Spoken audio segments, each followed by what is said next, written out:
Então, convido aqui o Torinho para a sua última palestra conosco. Que Deus abençoe nosso irmão.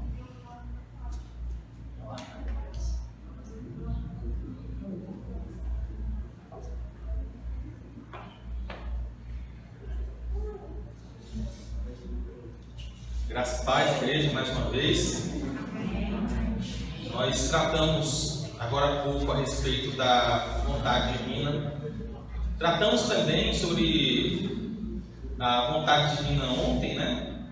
Ou sempre desses assuntos eles são muito amalgamados, né? É difícil tratar somente de uma coisa e não falar em outra. Porém, podemos nos aprofundar, mesmo falando de todas as coisas, mas podemos nos aprofundar mais em uma delas. Como nós falamos sobre os decretos ontem, né? Falamos sobre os decretos, falamos a respeito da providência divina. É claro que esse assunto ele se estende muito mais, tá? Pode tratar também sobre os concursos providenciais, existem várias entranhas aí que nós podemos ainda trabalhar. Porém, agora nós vamos falar sobre os decretos particulares. E por que eu chamo de decretos particulares?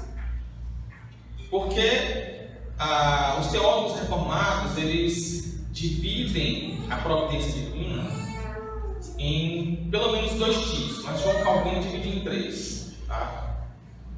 Uma providência geral, que seria simplesmente aqueles decretos em que Deus faz com que cada coisa funcione de acordo com sua própria natureza, ou seja, do jeito que está.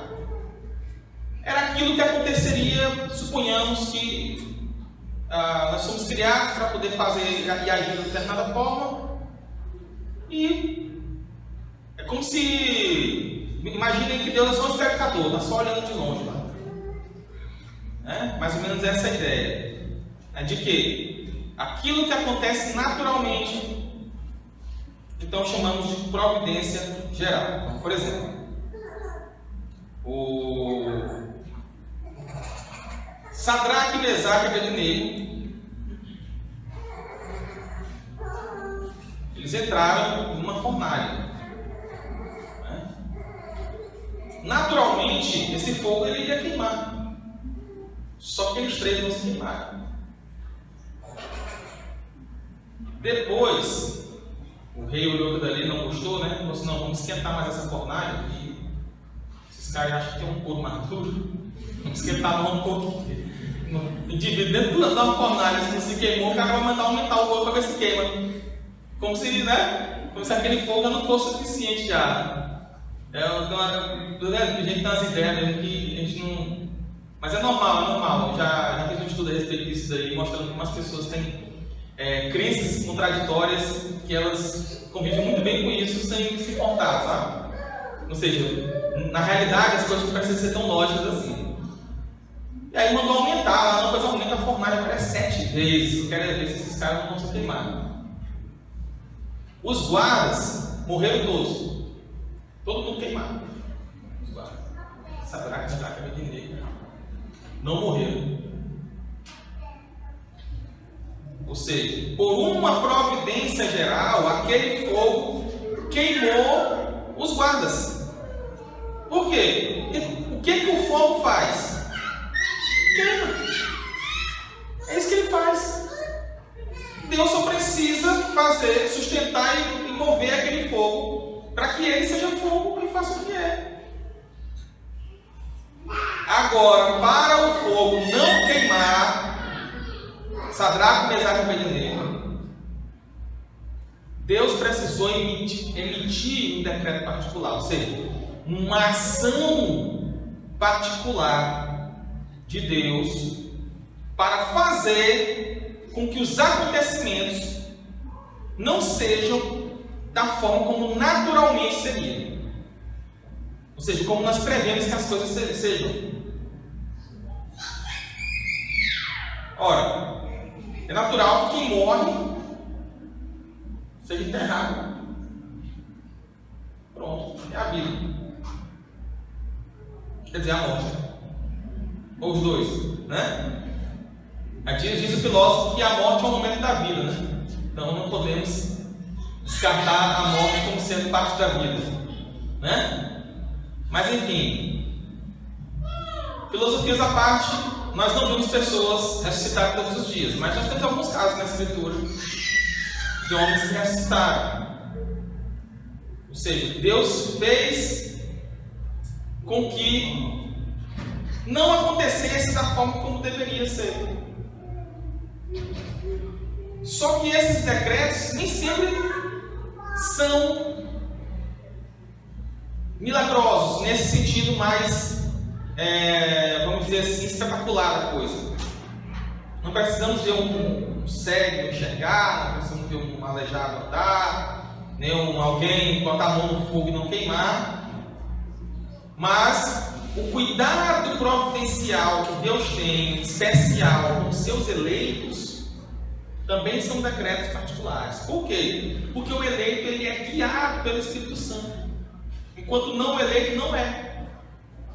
Então essa ação graciosa, especial de Deus, naqueles que Deus ama, naqueles que eles podem dizer assim, todas as coisas cooperam para o bem daqueles que amam a Deus.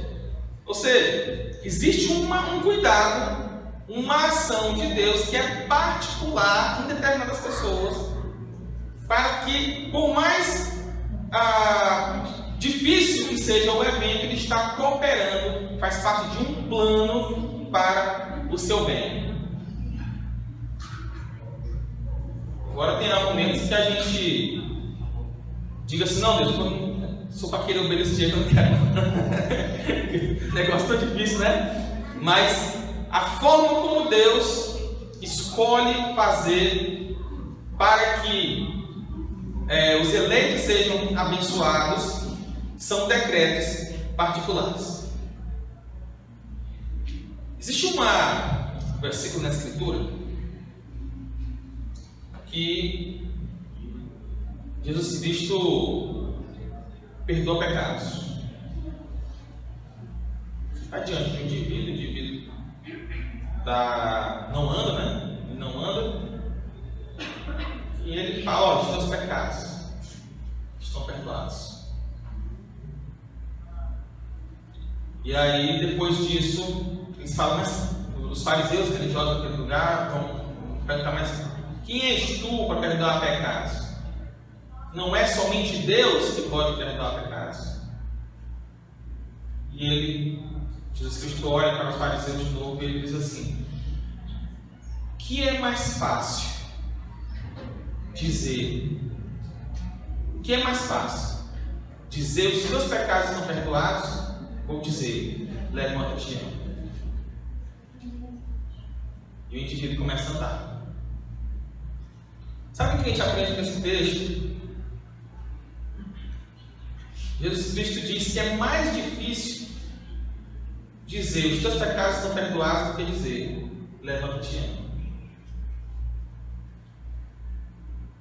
Então, quando a ação do Espírito Santo vem no coração do homem,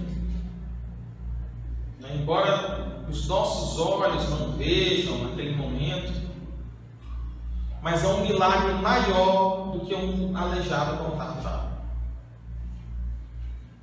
É isso que a Escritura ensina. Então, é um decreto particular quando Deus, lá no passado, decidiu que um dia, no tempo, Ele emitiria uma graça sobre uma pessoa, em particular, escolhida desde aquele tempo, para que essa pessoa não caminhasse para o inferno. Ora, o fogo naturalmente queima, certo? A água naturalmente molha. E o homem natural vai para onde? Para o inferno. E naturalmente vai para o inferno. Os reprovados, eles estão debaixo de uma providência geral. E os eleitos, debaixo de uma providência particular. Um decreto particular.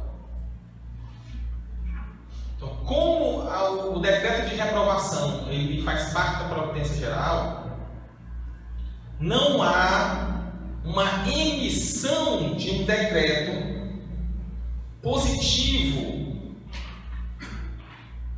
para a reprovação, senão que é um decreto negativo, na medida que Deus escolhe uns e não escolhe outros. Então nós temos eleitos e não eleitos.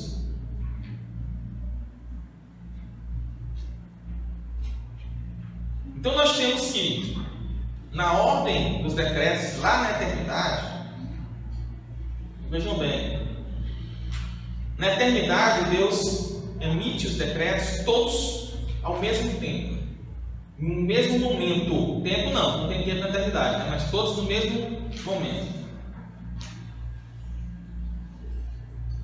Mas isso que é emitido no mesmo momento, existe uma ordem lógica dessa emissão, que é diferente da ordem cronológica. Tá difícil, tá? Espera aí, vou entender já já. No dia que o indivíduo, né, a gente fala assim indivíduo, né, mas tipo assim, inventou um, né? Porque aqui na Terra tem alguém que pegou e vai ser que tem um. Tem 1, 2, 3. Vamos dividir esse aqui, ó. Fica com 2 para tudo, é para mim, né? Teve um dia que alguém pensou assim. Vamos dizer que aqui na Terra teve um indivíduo que inventou um. Né? Apesar dos números serem eternos, né? Assim como Deus é. Mas no dia que o indivíduo ele trouxe a existência aqui na Terra aqui o 1, ele também trouxe a existência o 2, porque 2 é mais 1. Ele trouxe a existência o 5, que é 1 mais 1 mais 1 mais 1 mais 1, 5 vezes, né? E trouxe a existência 1 trilhão. O menos 1, 0. Ou seja, quando o 1 aparece todos os números de uma vez. Todos. Todos em um mesmo momento. O número 1 e o 1 trilhão, ele aparece no mesmo vez. No mesmo tempo, no mesmo momento. 1 e 1 trilhão. Mas eu posso colocar o 5 antes do 3? O 7 antes do 5?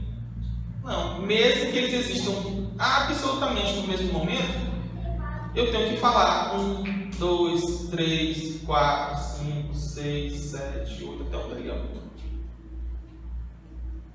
Por quê? Não existe uma ordem cronológica no surgimento dos números, porque todos eles surgem no mesmo momento. Mas existe uma ordem lógica que tem que ser colocada ali. Então, existir uma ordem lógica não implica antes e depois.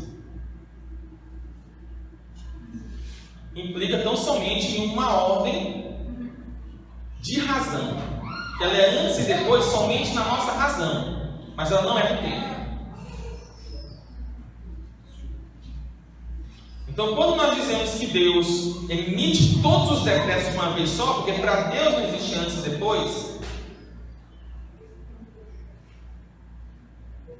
não estou dizendo então que não exista uma ordem lógica pelo qual esses decretos foram emitidos, tá? Quem são os seminaristas?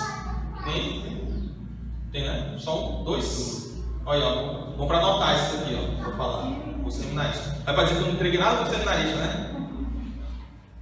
O conhecimento de Deus, ele é noutético.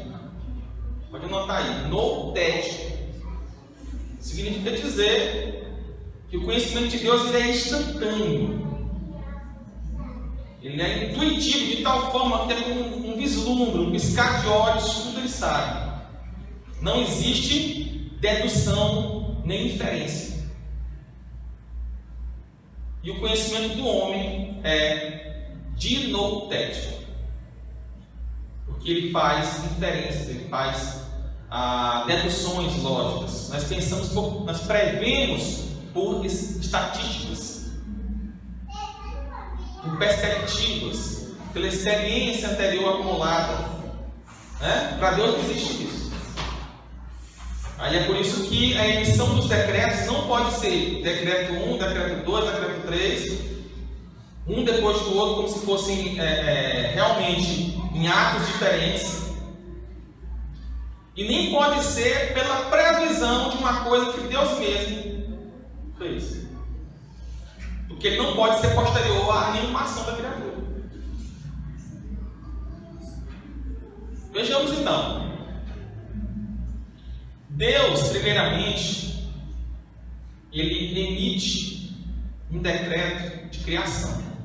Ele quer criar o homem. Ele cria o homem.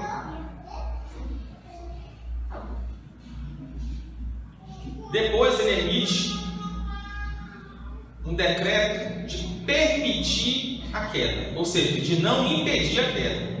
Permitir é o mesmo que não impedir. Decreto de não impedimento da queda. Uma vez o homem caído, se deixados pela providência geral, a humanidade inteira iria para o inferno. Verdade ou não? Verdade. A humanidade inteira iria para o inferno. Deus então escolhe muitos. Por que é muitos? A gente pensa assim, nossa, mas parece que os eleitos são poucos. Porém, eles são poucos em relação ao número de reprovados, mas considerados em si mesmos, eles são muitos. Porque a Escritura fala que vi povos de todas as nações. É uma multidão que não se podia contar. Apocalipse 19, versículo 1. Então somos muitos. Então Deus escolhe, elege um povo para salvar. Dentre tantas as razões, uma delas é para evitar a tragédia da humanidade inteira e para o inferno. E às vezes a gente fica pensando, nossa, mas Deus é tão ruim, só escolheu um, escolheu os outros. Se ele não escolhe ninguém, ele continuaria justo, a humanidade teria ido para o inferno ainda. Então veja, se aqueles homens, se todos os homens já estavam, se por uma providência geral, destinados ao inferno, porque eles acumularam culpa sobre si por conta da queda, o decreto de eleição não adiciona nada mais nesses homens que não foram eleitos. Ele só adiciona a quem é eleito. A quem não é eleito, ele continua exatamente na mesma situação de antes do decreto de eleição. A eleição só muda o status do eleito. O reprovado continua exatamente como estava. Então não é o decreto de reprovação que é a causa da condenação. Porque aquele homem já estava seguindo para a condenação muito antes da emissão do decreto. E se não houvesse a emissão do decreto, ele seria condenado no mesmo dia. Então às vezes a gente tem esse costume de pensar que um eleito é reprovado. Então, que como tem alguém que é predestinado antes da fundação do mundo a ser condenado, então é por isso que ele é condenado. Não. Ele é condenado pelos seus próprios pecados. Porque o decreto de eleição só altera o status do eleito. O reprovado ele apenas segue o curso natural, que já se seguiria mesmo que não tivesse decreto de eleição.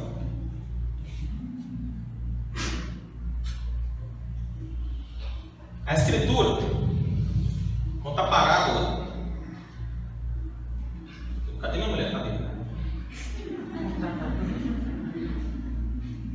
É que eu falo minha mulher, mas é porque eu sou do meu amado e ele é meu, né? Então ela é minha e eu sou dela. Nós estávamos conversando ontem com ela. Ela que fica alugando os ouvidos dela lá em casa lá para poder me ouvir.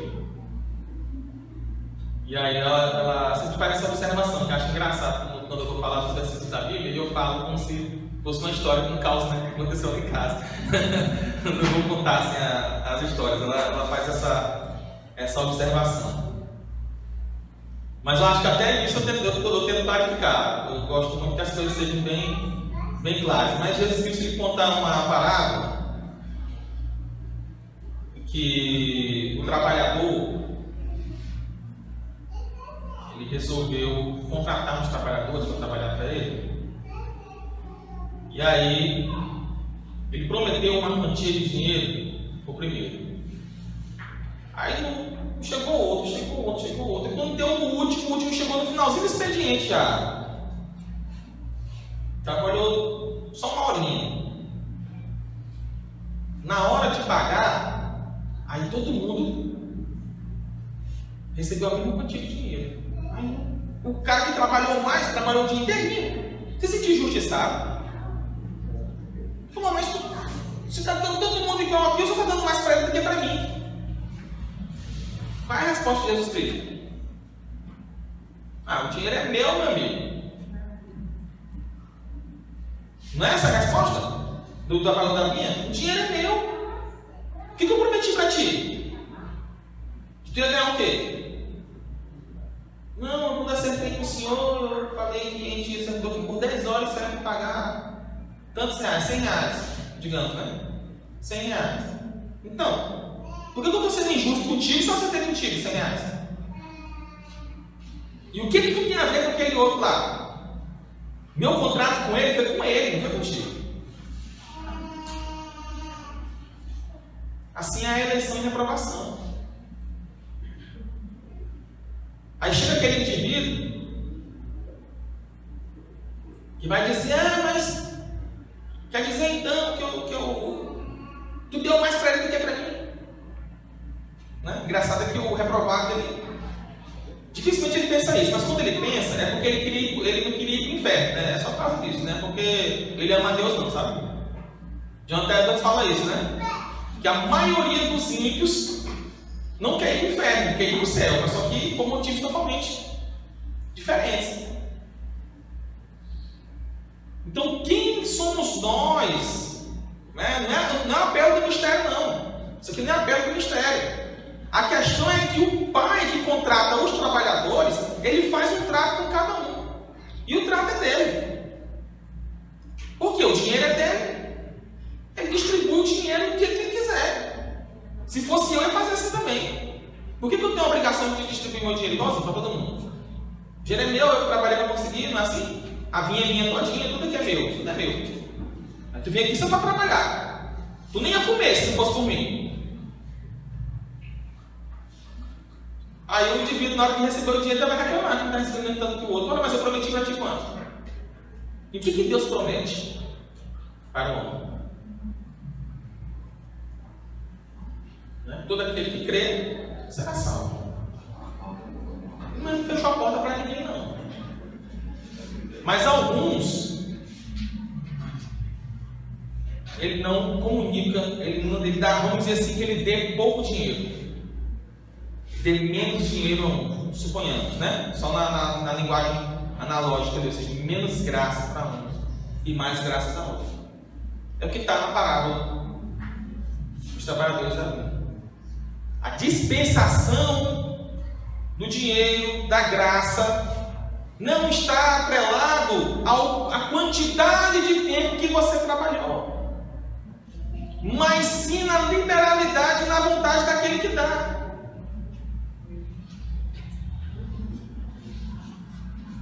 Aí tem gente achando, se eu tiver mais fé, eu vou ser mais salvo do que fulano de tal.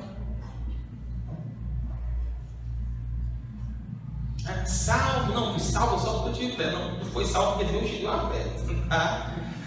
Vamos inverter as coisas, né? Vamos inverter as coisas.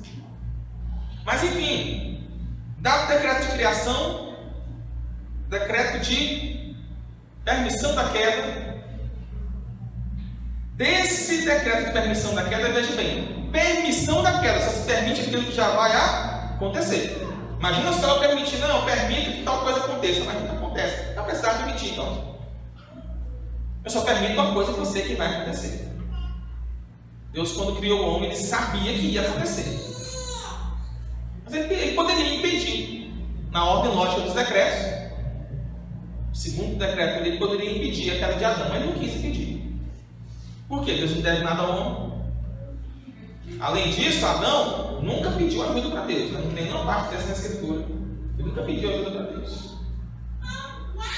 Uma causa imediata de Deus não ajudar Adão é que Adão nunca pediu ajuda para Deus. Não existe esse fato na Escritura.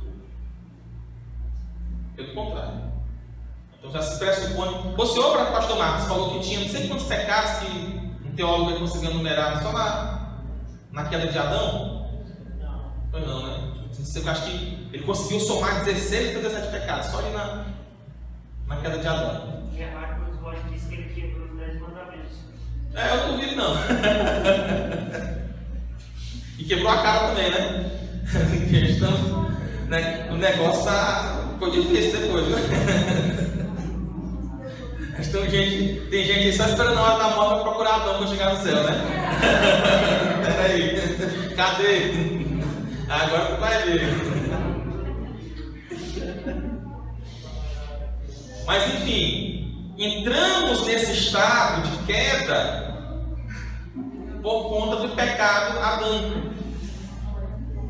E esse estado de queda, há a emissão de um decreto, que é o decreto de eleição. O decreto de reprovação, ele é um decreto negativo. Ele parte da vontade de Deus de não ajudar determinadas pessoas, mas ele não adiciona nem modifica o status daqueles que estavam no mundo. Depois disso, a emissão do decreto da vinda do nosso Senhor Jesus Cristo. É por isso que Cristo morre pelos eleitos.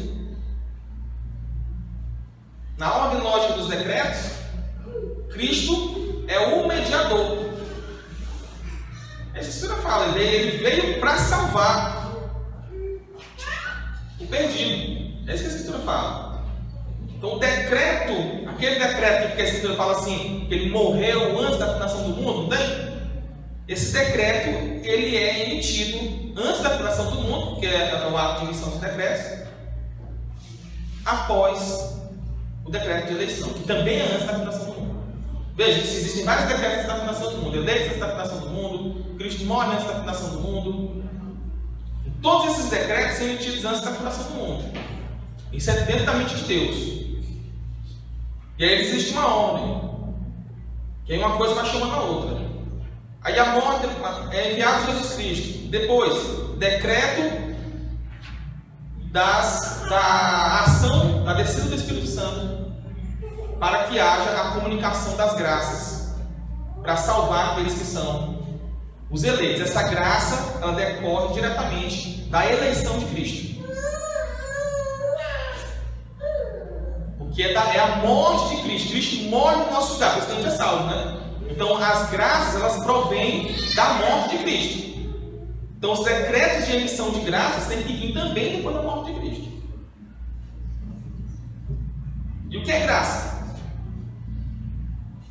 O que é graça? Vai ter um monte de conceito da graça. A graça, segundo a teologia reformada, a graça de Deus, ela é Deus compartilhando o seu próprio ser conosco. Quando Deus compartilha o seu ser conosco, nós nos enchemos de Deus. Não é? O homem cheio do Espírito Santo é assim? Cheio de Deus, homem cheio de Deus, cheio do Espírito Santo, cheio do Espírito de Cristo. E por isso nos tornamos mais parecidos com Deus. E se a gente se torna mais parecidos com Deus, agora também nós começamos a enxergar as coisas no mundo de acordo com a mente de Deus. Vós tendes a mente de Cristo, não é assim que diz a Escritura? E é por isso que aquele homem regenerado, quando ele recebe uma ação do Espírito Santo, uma ação cabal, né? Ou seja, aquela ação última, ele agora, com uma mente que consegue ver como Deus vê, pelo menos em fagulha, pelo espelho, ele consegue agora decidir e aceitar Jesus Cristo como seu único e suficiente Salvador, de forma infalível, mas não forçada. Por quê? Porque ele apenas vê as coisas de forma diferente, não é porque ele foi forçado a fazer.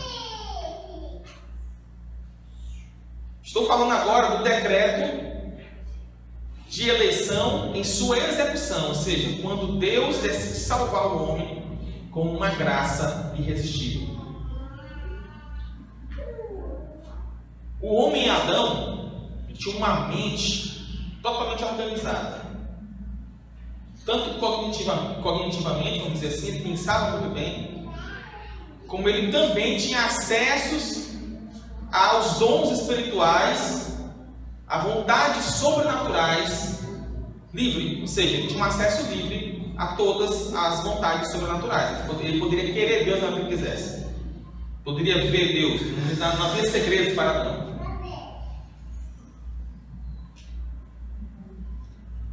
Quando há a queda, a mente de Adão ela é desalinhada, ela é bagunçada. E a mente da sua posteridade, todos que vão nascendo após ele, nascem com essa mesma mente desorganizada.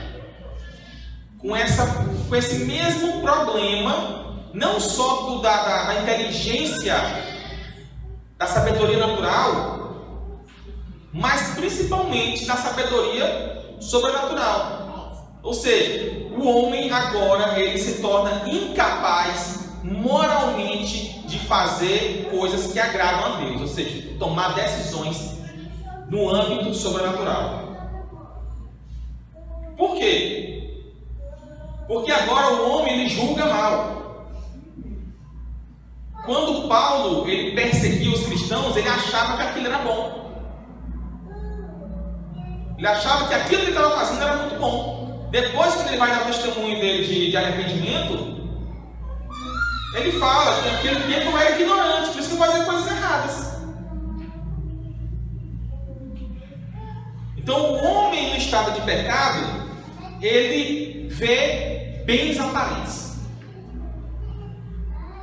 O que é o bem aparente? O bem aparente é aquilo que parece ser bem, mas não é. O que é o bem aparente? É o pecado. E por que nós chamamos de bem aparente então? Porque o pai Adão, ele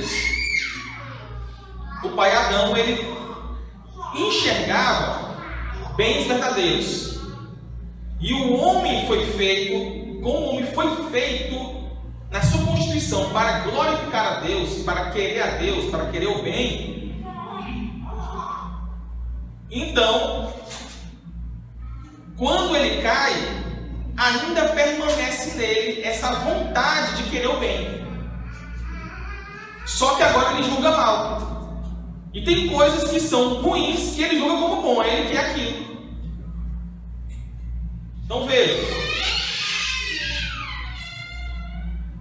A fornicação, por exemplo, o indivíduo não fornica pelo ato de fornicar, mas porque ele busca prazer. E o prazer é bom. Fornicar que é ruim, mas o prazer é bom. É igual alguém que rouba. Ele não rouba por roubar. Ele rouba porque ele quer dinheiro. Ele quer o bem da posse. E a riqueza é coisa boa. Então veja, todo pecado ele mira um bem no final. Porque o homem na sua constituição, como ele nasce para glorificar a Deus, ele nasce procurando sempre o bem. Quando a mente dele desorganiza, ele julga mal, ele pensa que aquele negócio que ele acabou de julgar, que acabou de ver, é algo bom, e por isso ele quer, só que ele acaba pecando, porque é um bem aparente, porque agora ele está enganado. No momento em que o Espírito Santo vem sobre ele, o que o Espírito Santo faz é organizar a mente dele de tal forma que agora ele consiga enxergar os bens verdadeiros e enxergar o bem aparente. Então, como ele enxerga o bem verdadeiro e ele já quer o bem pela sua constituição, ele agarra aquele bem verdadeiro. E é por isso que a graça é irresistível, ela não pode ser resistida. Ela conserta, né, definitivamente, o Espírito Santo conserta o homem para que ele procure a Deus. Sempre uso esse exemplo. Faz de conta que aqui é Deus, que esse aqui é mais bonitinho, né? É maior também.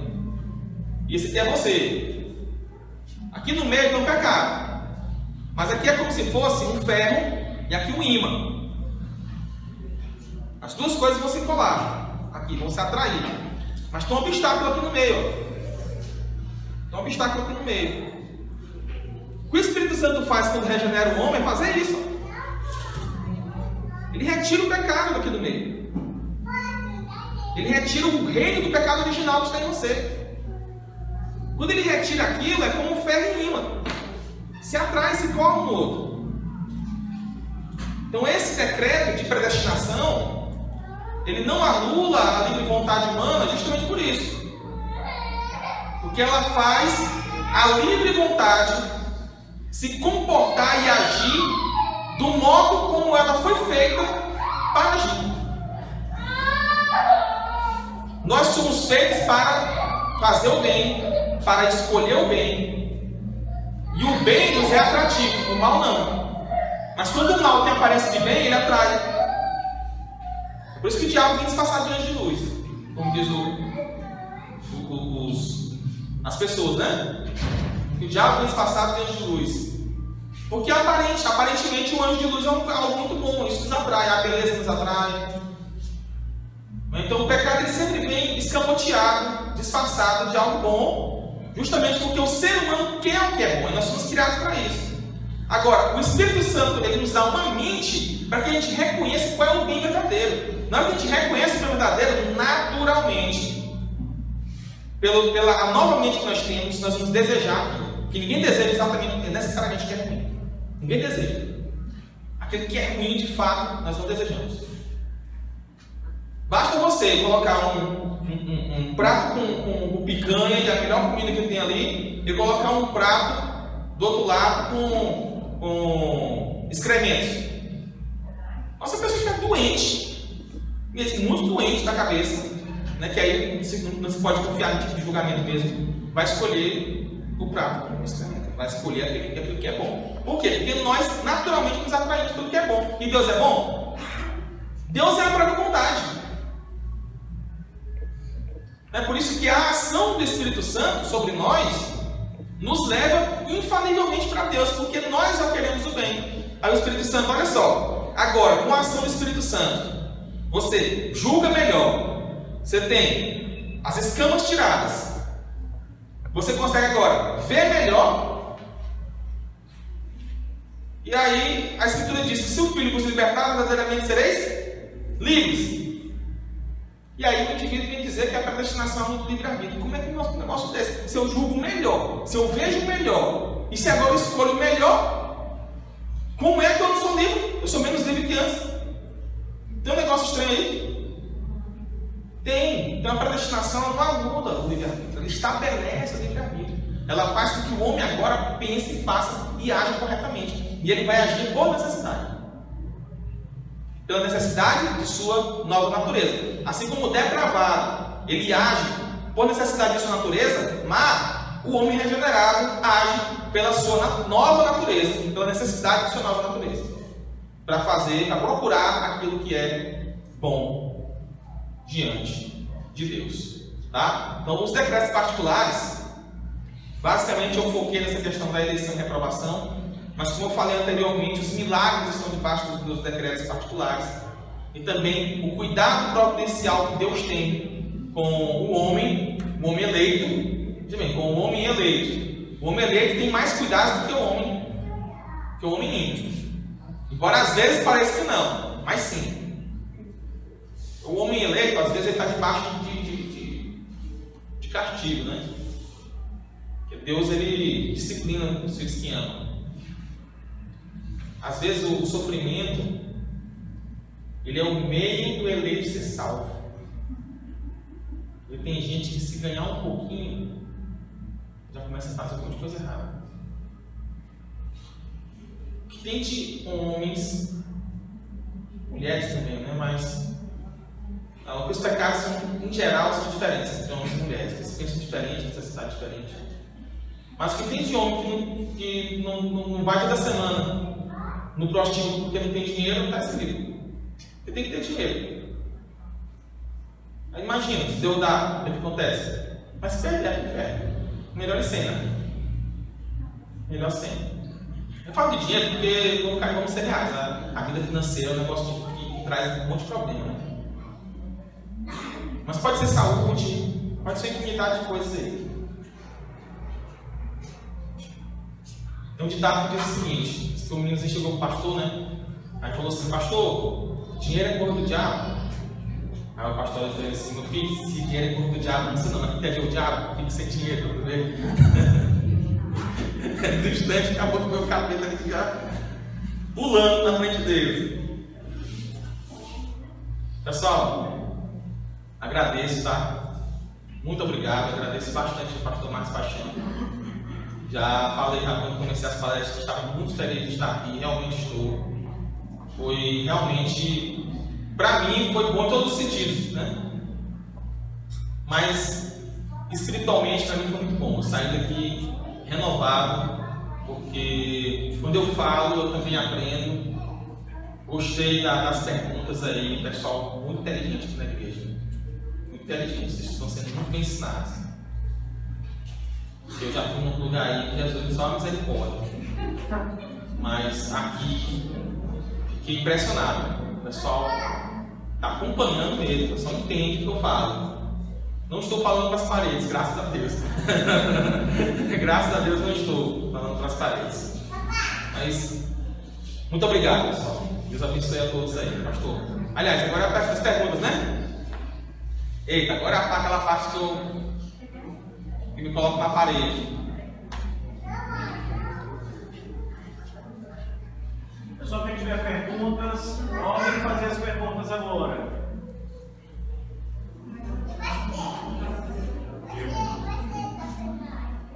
Como entender o arrependimento de Deus em Gênesis 6? Ah, sim. A palavra no hebraico ali para arrepender. Faça sua pergunta de novo para o pessoal. Ah, sim. A pergunta é a seguinte: como entender o arrependimento de Deus em Gênesis 6? Por ocasião do dilúvio, a Escritura fala que Deus se arrependeu de ter criado o homem. Mas a Escritura também fala que Deus não se arrepende. Ou seja, Deus não muda de ideia. Nós ensinamos aqui o quê? Que Deus não pode mudar de ideia. E quem muda, muda para melhor, muda para pior. Imaginou se eu mudo de ideia, porque a ideia anterior não era tão boa assim, né? Eu mudei para ideia, mudei de ideia. Enfim, a palavra, quando se coloca o arrependimento ali, primeiro que a palavra original no hebraico, ela significa tristeza. Deus se entristeceu por ter criado o homem, e não que se arrependeu. Até mesmo que se ele tivesse realmente arrependido, suponhamos que ele tem essa capacidade de se arrepender, ele deixaria sobreviver a ninguém. Acho que ele ia destruir uma parte, ia deixar a outra continuar vivendo aí e se multiplicar tudo de novo. E destruir tudo, não. Ele se entristeceu e, assim, mandou o juízo sobre a terra. Tem um detalhe, um negócio interessante. Não está na Bíblia isso aí não. Isso aí são os rabinos, os estudiosos do Gênesis. Eles têm várias tradições orais, os rabinos têm várias tradições orais, e eles dizem que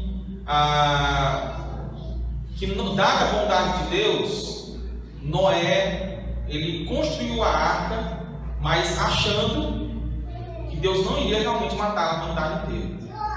E quando ele foi pregar, ele viu que ninguém respondia, ele ficou pensando: mas não é possível que Deus vai matar tanta gente aqui que vai acreditar nisso. E que Noé, ele só achou de entrar para dentro da arca, e fez todo o trabalho, os animais subiram, mas ele mesmo só entrou para dentro da arca quando a água começou quando cobriu os arteiros dele. Aí ele acreditou: não, realmente vai acontecer mesmo. E ele subiu. Isso aqui não é inspirado, mas a tradição oral judaica ela nos ensina muita coisa. Uma delas é que, sendo verdade, né, Noé cai no mesmo erro de muitas pessoas, achando que porque Deus é amor, essa coisa não vai acontecer. Mas, coitado daquele que cai na mão de Deus terrível. Ele para abençoar é bom, mas para debater também, bate como ninguém. Ele sabe onde dói. completando a pergunta do irmão aí, já que a ideia não é de arrependimento, mas de tristeza, então como é que se explica a ideia de tristeza de um Deus com relação à impassibilidade? Essa descrição, ela é do escritor. É a concepção dele. E nós, para explicarmos as atitudes de Deus, nós precisamos fazer analogias para que a gente consiga realmente vislumbrar uma fagulha do que Deus é. Porque o infinito, ele nunca toca o finito.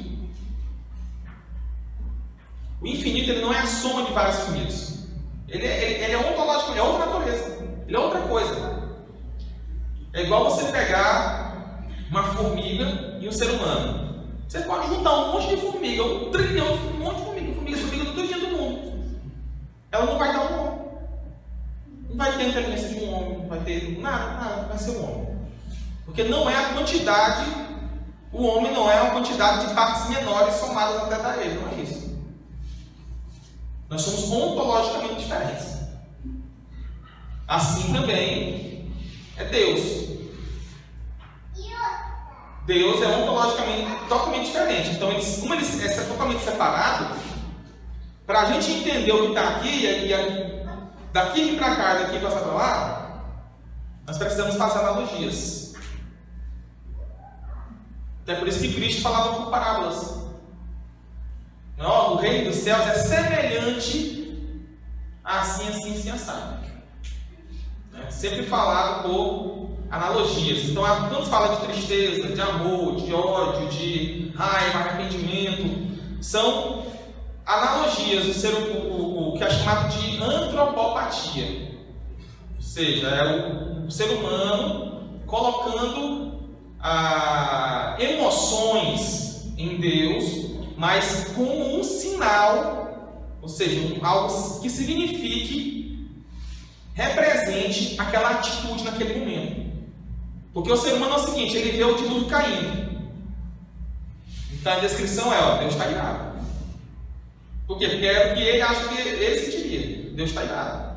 Mas Deus não está necessariamente, exatamente irado como nós nos iramos. E é por isso que tem a vontade de sinal, né? A vontade de sinal é justamente isso daí. Não é exatamente a vontade de Deus, mas é aquilo que nós olhamos e falamos como sendo vontade de Deus. A mesma coisa se dá com tristeza e tudo mais. E várias outras coisas. Tem diz que Deus é ciumento, né? Diz que Deus tem braço, tem perna, etc. Antropopatia. Né? Que é normal a gente imaginar Deus. Não tem como fugir da imaginação, né? Você imagina Deus com braço, pernas. Também às vezes isso é representativo, né? Porque o braço é sinônimo de força, né? Usar o braço do Senhor não está encolhido para que possa lhe ajudar. Isso significa dizer o quê? Que Deus está disposto a lhe ajudar. Quer dizer que Deus tem um braço realmente para lá entregar. Já ouvi até umas pessoas dizendo, não, porque Deus é homem, porque Jesus Cristo quando veio à terra era homem. Não, Deus Filho é homem. Mas o Deus considerado em si mesmo, ele não tem um sexo, não tem como ter sexo. Né? Mas enfim, já estou ultrapassando já a pergunta, o teor da pergunta. Agora a grande pergunta. Ele preparou essa semana toda essa pergunta aí. Em Gênesis capítulo 6 vai falar que Deus retira seu espírito da humanidade ao ver que a maldade do homem já já no capítulo 3, já Deus vai dizer o seguinte, já para Adão e Eva, né? Então disse o Senhor Deus, eis que o homem é como um de nós, sabendo bem e mal. Ora, para que não estenda a sua mão e tome também da árvore da vida, e coma e viva eternamente. Vendo isso aqui, porque se Deus tirou o espírito, é porque o homem ainda estava com o espírito. E vendo aqui no verso 3 de Gênesis, a partir do verso 22, que Deus ora para que não estenda a sua mão, tome também da árvore da vida, e comem imediatamente, era possível que ainda, pelo seu livre-arbítrio, digamos assim, o homem fazer esse bem, se é que é um bem, comer da árvore da vida? Pela graça do mesmo. Quando o homem ele é expulso do jardim, uma coisa que eu gosto de ressaltar é que as pessoas elas não veem isso. Quem expulsou Adão do jardim foi Deus. As pessoas não param para pensar nisso, não. Eles pensam que não é porque, tá vendo? Não é o Deus se condena, não, é o próprio homem que se condena, né? Quem nunca ouviu falar isso aí? Não, é Deus que condena, não, o próprio homem se condena. Então, se dependesse de Adão, ele continuava no Éden. Na verdade, no Éden ele continuou por dentro do jardim, né? Porque Éden era a região, né? Então tinha um jardim no Éden, dentro da região do Éden. No Éden ele continuou no jardim. E quem expulsou Adão do jardim foi Deus. E ele até colocou um anjo na frente lá e falou assim: ó, não volte não. Não volte não, não quero mais ter comunhão contigo não. Mas sabe aquela mulher, o homem com raiva da mulher, a mulher com raiva do homem, vai para fora de casa, quando vai para fora de casa, não volte mais aqui não, porque você não me toca mais não. Pois é, vamos isso aí. Se zangou, eu não quero mais. Foi, mandou Adão embora. E aí a árvore da vida, que ele é o sacramento, né? É um meio de graça. Representava a comunhão, né? De Deus com o homem. Deus retirou totalmente, né? Eu vejo a importância da gente frequentar a igreja, né? Na igreja a gente tem acesso aos sacramentos.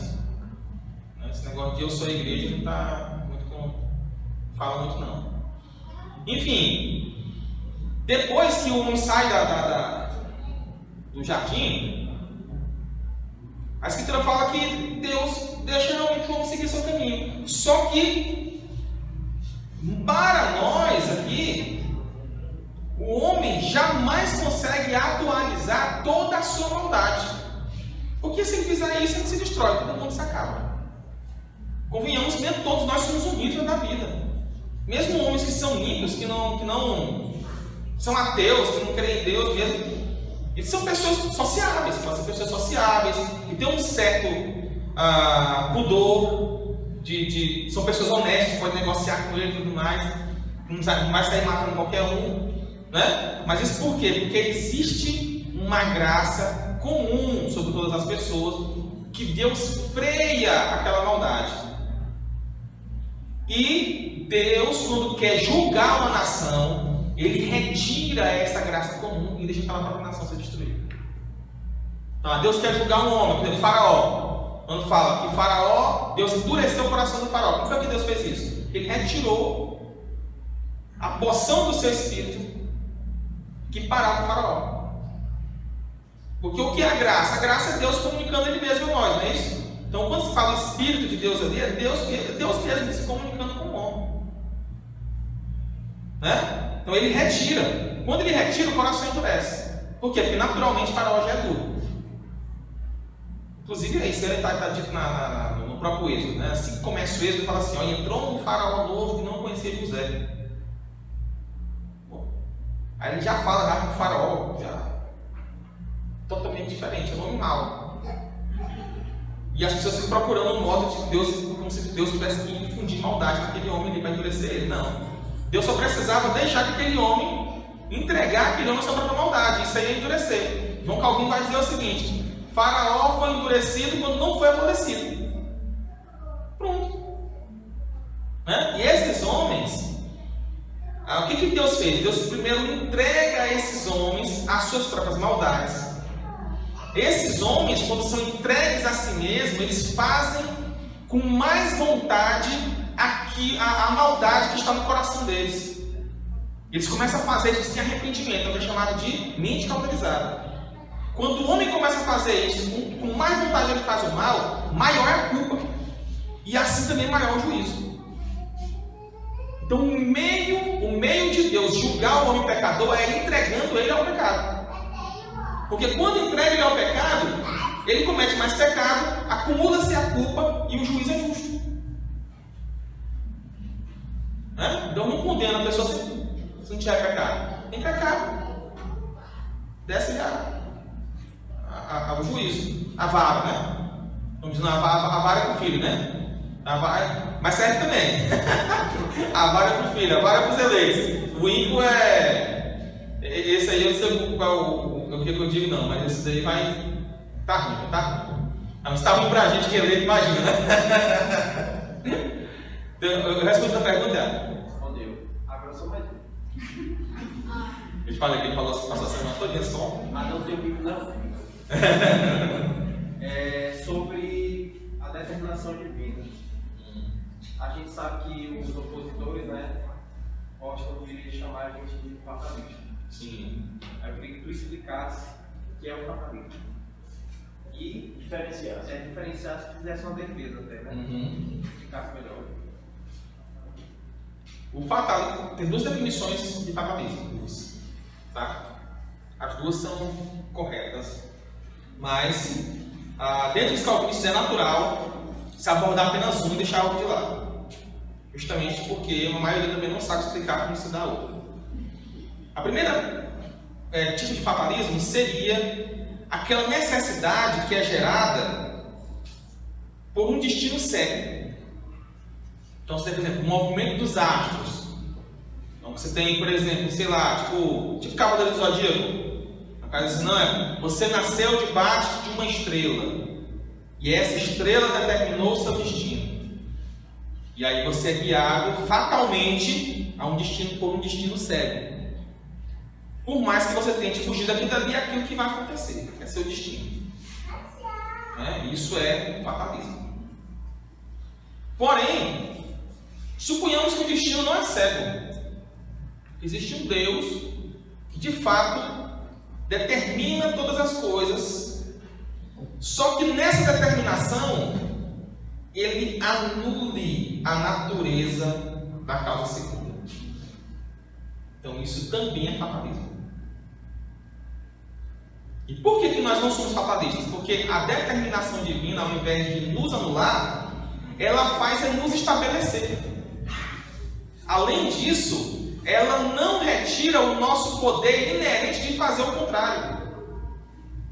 Por isso que não é fatalismo. Quer um exemplo? Jesus Cristo falou o seguinte. Se ele quisesse mandar o livro. Eu já conheço o argumento já. É bom. Jesus Cristo falou que ele poderia mandar uma legião de anjos se ele quisesse, para não deixar que ele sofresse na mão dos homens. E ele fala assim, agora, poderia clamar agora ao Pai e ele não mandaria. Aí a gente pergunta, olha, Jesus Cristo já estava ciente do decreto, já sabia que ia morrer, ele já tinha conversado um pouco antes já sobre isso. Como é que ele afirmou categoricamente que podia fazer diferente? Por quê? O que ele falou é que ele podia fazer, ele só não falou o que queria fazer. Então há essa distinção entre poder e querer. A pessoa pode fazer diferente, mas ela não quer. Ela não quer fazer diferente. Um exemplo: meus dois filhos, eles ficaram adoeceram agora, 5 dias, vão para hoje, e eles estão agora com minha mãe, na casa dela. Se você considerar a pessoa da minha mãe, por ela mesma, por ser uma pessoa que é um ser humano, que tem apesar de ser convertido a ser crente, mas tem uma natureza remanescente caída nela ainda, é possível, existe a possibilidade dela tratar mal meus filhos, por exemplo, ser cruel com eles. Existe essa possibilidade. Potencialmente capaz. Potencialmente capaz. Ela é potencialmente capaz. A questão é, ela vai querer fazer isso? Não, minha mãe tem 52, eu tenho 37. Eu conheço minha mãe tem uns 32 anos, né? Que antes a gente nasce, não conhece, né? Mas conheço minha mãe aí tem uns 33 anos. Eu sei que, pelo menos assim, eu tenho uma certeza quase absoluta, o suficiente para eu confiar e estar aqui com a mente tranquila sem estar pensando nisso, se eu vai fazer uma coisa ou não. Com ela não, o suficiente. para isso. Mas potencialmente ela pode fazer. Por quê? Porque há uma distinção entre poder e o querer. Todas as pessoas elas têm o poder de fazer diferente, elas não têm o querer de fazer diferente. E é por isso que nós não somos fatalistas. Porque o poder, o nosso poder inerente de fazer diferente da determinação divina ainda existe. E a gente não faz, não pela força do decreto, mas porque nós não queremos. Veja, eu mesmo conheço minha mãe. E eu posso fazer uma previsão do querer da minha mãe baseado no que eu conheço dela, da natureza dela. Imagina Deus que tem acesso à nossa alma. Pelo conhecimento da natureza humana, Deus consegue ter total certeza de qual vai ser o querer dela, caso ela seja colocada em determinada situação. Consegue prever com certeza qual vai ser o querer. Mesmo sem anular o poder de fazer diferente. Tá? Por isso nós não podemos dizer que a certeza dos eventos seja fatalismo. Porque certeza é diferente de fatal. Certeza é diferente de necessidade. Tá? Sabe uma coisa que acontece por fatalidade, fatalismo? É fatal, isso aí é fatalismo mesmo. De verdade. O comportamento das leis da natureza. Isso sim, porque uma lei da gravidade, por exemplo, se eu pular 1 trilhão de vezes de um prédio, eu vou cair. E não há nenhum poder de fazer acontecer diferente. Isso é fatalismo. Porém, quando a gente trata de fatalismo, ninguém está se importando com a natureza, está se importando nem com as ações humanas. A moral não. Porque se pressupõe que se o homem não tem um poder de escolha, ele também não tem responsabilidade. Mas nós vimos aqui que Deus tem um homem, tem tanto poder de escolha, como também um poder de escolha diferente, apesar de não querer fazer.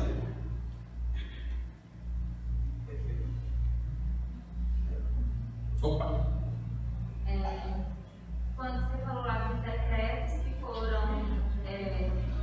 foram emitidos, né, antes da criação, aí agora você falou do poder e do querer, né? Deus pode salvar a humanidade inteira, mas ele não quer, ele elegeu, né? Alguns. Quando Paulo fala de a vontade dele é que todos sejam salvos e cheguem ao pleno conhecimento da verdade. Porque ele já sabe, né, que não vão chegar. E quando Paulo escreve isso para Timóteo, fala isso. Aí, como eu devo responder quando alguém falar se ele elegeu lá, se ele sabia lá que vencer todo mundo, como é que aqui Paulo está dizendo para Timóteo, olha, ele quer que todos sejam salvos. Ele quer, mas ele poder querer, né? Ele pode e aquele quer, não faz. E no decreto lá, como a gente responde isso? Rapaz, se eu disser a quantidade de interpretações que já foi dada nesse versículo na história da igreja, tá escrito que ele é difícil. Ele não é difícil só para nós, não, ele é difícil para todo mundo. Ele não é difícil só para os calvinistas. Primeiro porque, antes de surgir calvinismo, vamos dizer assim, até a época da reforma, existiam pelo menos ali 5 ou 6 tipos de interpretações para esse versículo, porque é fato, e é onde está o problema. Deus pode fazer tudo aquilo que é logicamente possível. É logicamente possível que todas as pessoas sejam salvas. Logo, Deus pode salvar todas as pessoas. E aí está escrito lá, Deus quer que todas as pessoas sejam salvas. E por que todas as pessoas não são salvas? Só tem uma explicação, porque Deus não quer que sejam salvos. Olha, se eu veja bem, se eu quero e eu posso, por que não? O que me frustra se eu sou onipotente? Né? Uma das explicações dadas a esse versículo foi o seguinte: os teólogos pensaram que existia uma premissa implícita dentro do texto. E essa premissa dizia o seguinte: Deus quer a salvação de todos, desde que todos creiam. Um dos raciocínios dos teólogos, né? Teólogo medieval, inclusive. Ele trabalha dessa forma. Outro raciocínio que foi dado para esse texto foi que em uma vontade, é quase a mesma coisa desse segundo, mas é o seguinte, que em uma vontade antecedente, quando Deus considera apenas os seres humanos, mas não considera suas atitudes, Ele quer salvar todos os homens. Mas, quando Ele começa a considerar as atitudes dos humanos, agora Ele só quer salvar os que creem, quer condenar os que não creem. Por quê? Quando Deus condena um homem, Ele condena justamente. E como Deus também é justo, Ele quer realmente condenar aquele homem, Ele não quer salvar. Logo, fica também essa pergunta. Como é que Deus quer salvar todas as pessoas e alguns são condenados? Ele quer condenar e quer salvar tudo ao mesmo tempo? E aí é feito a distinção entre vontade antecedente e consequente. Ou seja, por um ângulo Deus quer salvar, mas por outro ângulo Ele não quer. Isso foi outra explicação dada nesse versículo. Veja, que todos eles são bem especulações mil. Por quê? Porque o próprio texto, o versículo, na verdade, tomado isoladamente, ele é um texto muito difícil. Ou é universalismo, ou vamos ter que abrir mão de toda a teologia cristã. Ou então pega a terceira solução, né? Que seria, Deus não quer salvar a todos mesmo. Mas isso contraria o que está escrito expressamente ali, né? Então, quando Santo Agostinho ele debateu com o Pelágio, Santo Agostinho já tinha destruído já Pelágio no argumento contra a depravação total. E eles estavam debatendo agora a respeito da eleição incondicional. Se Deus salvava aquele que previa por fé, ou se Deus não previa fé, ou seja, ele elegia o homem para ter fé. Houve um debate entre Agostinho e Pelágio sobre isso.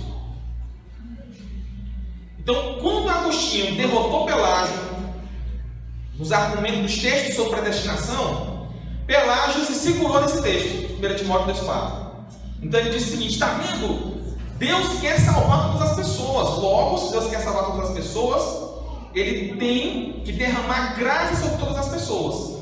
E como Ele derrama graça sobre todas as pessoas, Ele só deve salvar aquele que Ele prevê que aceitou a graça. Esse foi o argumento de Pelágio. E é por isso que nós dizemos que o arminianismo é pelagiano. Não pela concepção deles de depravação total, mas por causa desse argumento, que foi o argumento de Pelágio. O último argumento de Pelágio contra Agostinho foi esse. Ele se segurou nesse texto. A eleição não pode ser incondicional, porque se a eleição for incondicional, Deus só vai dar graças a um, não vai dar graça a todos. E Deus precisa dar graças a todos porque Ele quer salvar todos. Logo, a eleição não pode ser incondicional. Esse foi o argumento de Pelágio. E aí então Agostinho se vira para ele e fala o seguinte: olha, esse texto aqui, essa é uma das interpretações possíveis dentro da teologia reformada, tá? Uma das interpretações possíveis. Existem duas, assim, que eu considero as melhores, né? Que eu vou falar agora aqui. Então Agostinho fala o seguinte: olha, esse texto aqui, ele não está falando de todos sem exceção, mas de todos sem distinção. Assim como existe, Paulo fala o seguinte: não, porque agora não existe mais judeu, nem bárbaro, nem cita, nem homem, nem mulher, ou seja, de tipos. Ele fala de tipos. Nesse texto também ele está falando de tipos. Deus não quer mais, o que o texto queria dizer é que Deus não quer mais somente a salvação só de Israel, mas Ele quer a salvação também do grego, do bárbaro, do cita, do homem, do pobre, do homem, da mulher, do rico e do pobre, do rei e do servo. Essa foi a interpretação dada por Agostinho, e é a interpretação dentro do meio reformado que é mais aceita. Deus quer a salvação de todos os homens, mas sem distinção, e não sem exceção. A segunda interpretação, e particularmente a interpretação que eu adoto, que não é essa, a mais famosa é essa outra, Eu adoto essa que também ela foi a mesma interpretação do presidente da Assembleia de Westminster, William Trice, né? Eu gostei bastante dessa interpretação dele e eu adoto para mim hoje. Menos até hoje, não sei a partir de amanhã. Até hoje é essa. O tom do texto, ele é pastoral, você vai ver, é pastoral. Admoeste-vos, o texto começa assim, lá no primeiro versículo. Admoesto, não é assim? Que se ore pelos reis, príncipes, Aí depois ele vai dando várias admoestações.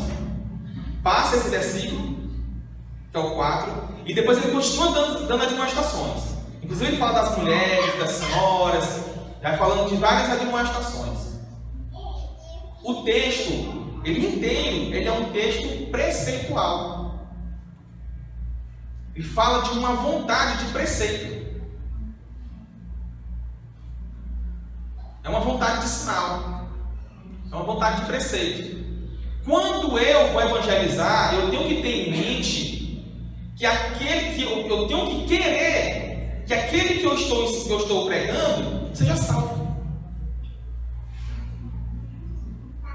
Então eu tenho que ver, ou seja, o que ele está dizendo é: Deus quer que todos sejam salvos, assim como Deus quer que todos obedeçam a lei, assim como Deus quer que vocês orem pelos reis, assim como Deus quer que vocês façam isso. Vejam, são preceitos.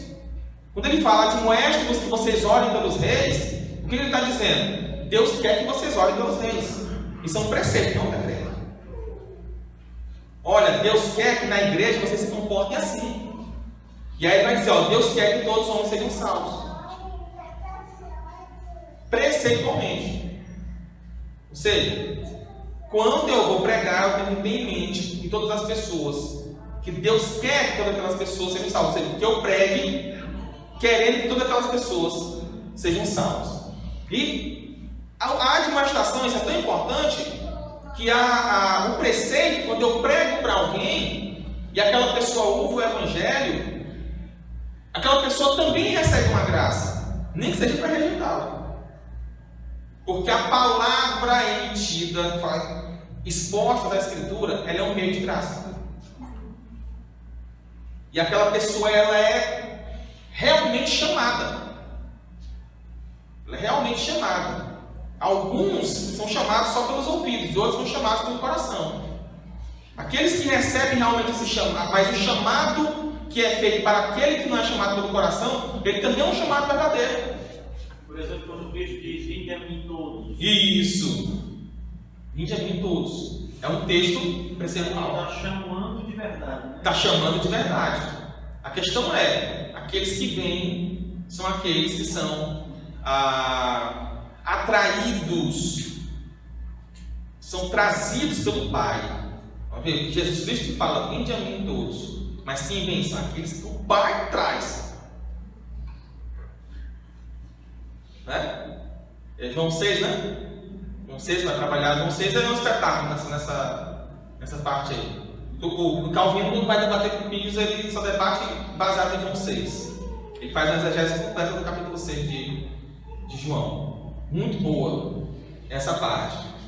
Agora vamos para as dificuldades desse texto, só para a gente encerrar. Para a gente encerrar, eu digo a resposta, né? A primeira dificuldade já coloquei. Se Deus é onipotente, Ele pode e Ele quer, logo todos deveriam ser salvos. Porém, do efeito para a causa, notamos que nem todos são salvos. Logo, Ele não quer a salvação de todos. Esse é o primeiro argumento, que é a dificuldade do texto. Segundo, a Escritura fala o seguinte: tudo quanto nós pedirmos a Deus e Ele quiser, será feito. Está lá em 1 João, né, capítulo 5. 1 João capítulo 5. Tudo que nós pedimos a Deus e Deus também quiser, será feito.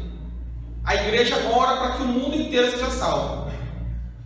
mas o mundo inteiro não é salvo. Logo, Deus não quer a salvação de todos os homens. Como é que eu consegui esse versículo com o outro? Né? Como é que eu posso dizer? Deus quer a salvação de todos os homens sem exceção.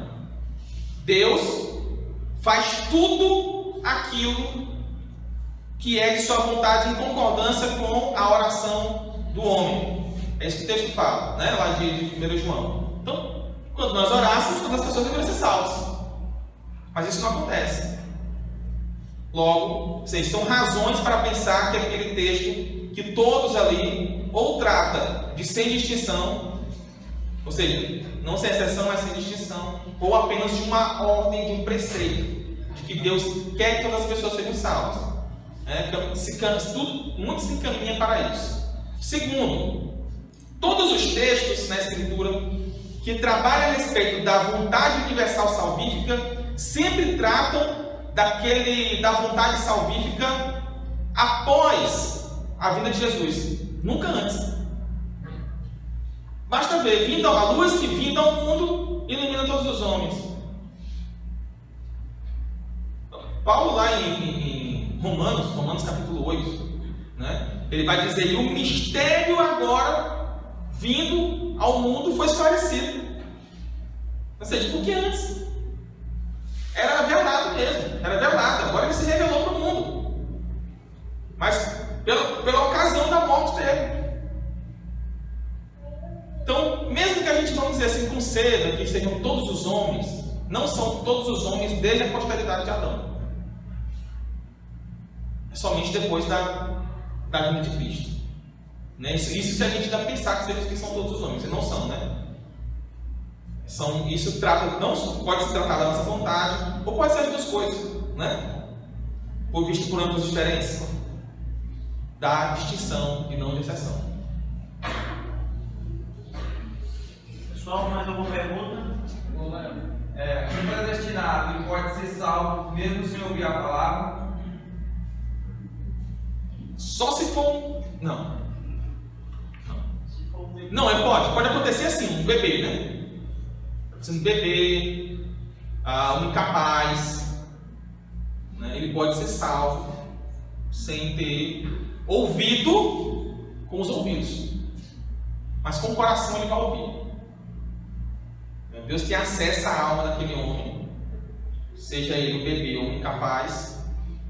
Como a fé é um dom sobrenatural de Deus, ela não é uma ação do intelecto. Logo, alguém não precisa necessariamente ter um intelecto para ter fé. Então, o bebê e os incapazes podem ser salvos se Deus colocar a fé no coração daqueles homens. É como se eles tivessem ouvido o Evangelho. Em verdade, eu vou te dizer aqui que, no fim das contas, não é esse ouvido aqui que faz a gente salvar, não, viu? É esse ato que Deus faz de colocar a fé no nosso coração. Agora, se você está falando de um homem consciente, de um homem adulto, que tem suas faculdades cognitivas normais, se ele pode ser salvo sem ouvir o Evangelho? Não. Ele pode ser salvo sem ouvir o Evangelho da boca de um missionário, por exemplo, da forma tradicional. Mas, para ele ser salvo, ele deverá ouvir o Evangelho de alguma forma, seja por revelação, seja por um anjo que vai aparecer para ele, seja o próprio Deus se revelando a ele. Isso aí pode acontecer, inclusive tem tido relatos, né, de muçulmanos, cujo é de difícil acesso para todos os cristãos. Ou seja, quando a igreja faz com todas as suas forças, tenta ir num lugar e não consegue, Deus faz uma pedrinha cantar lá. Mas isso aí é extraordinário, não é ordinário não. Normal mesmo é um indivíduo que nunca ouviu o Evangelho é ir para o inferno mesmo, porque isso é uma das formas de reprovação. A primeira forma de reprovação é o indivíduo que nunca ouviu o Evangelho. A segunda forma de reprovação é aquele que ouve o Evangelho e rejeita. Esse é o outro reprovado. O primeiro está em situação melhor do que a do segundo.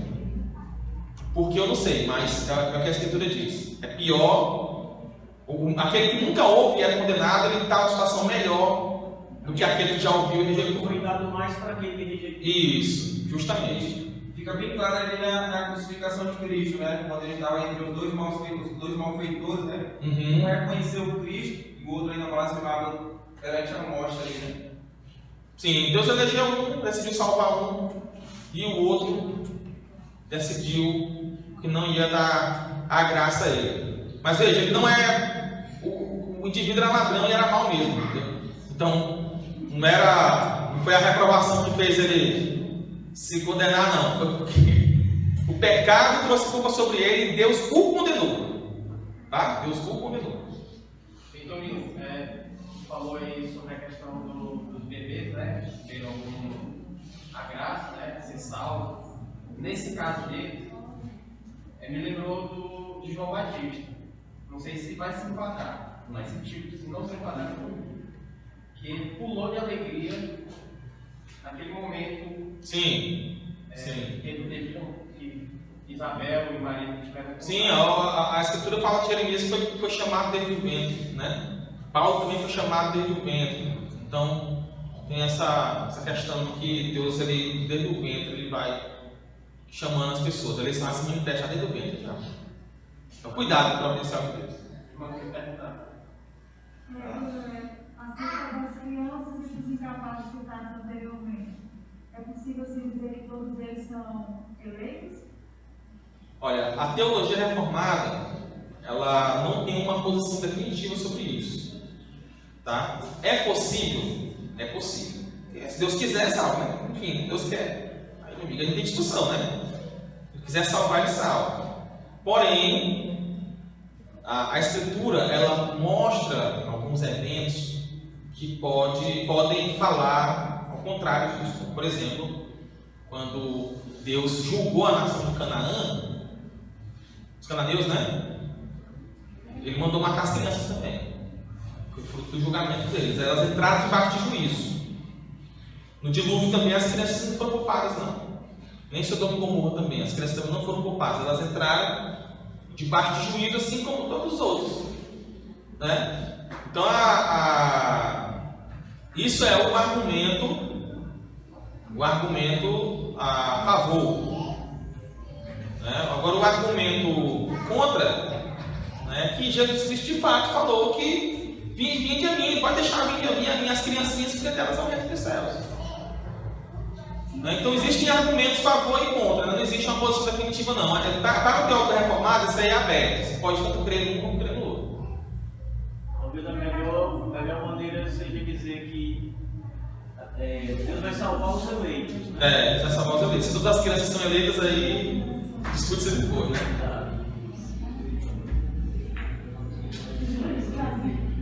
Mas a questão aí de crianças, porque os incapazes entram na mesma categoria pelo entendimento que a falta de entendimento aí está se tomando das crianças?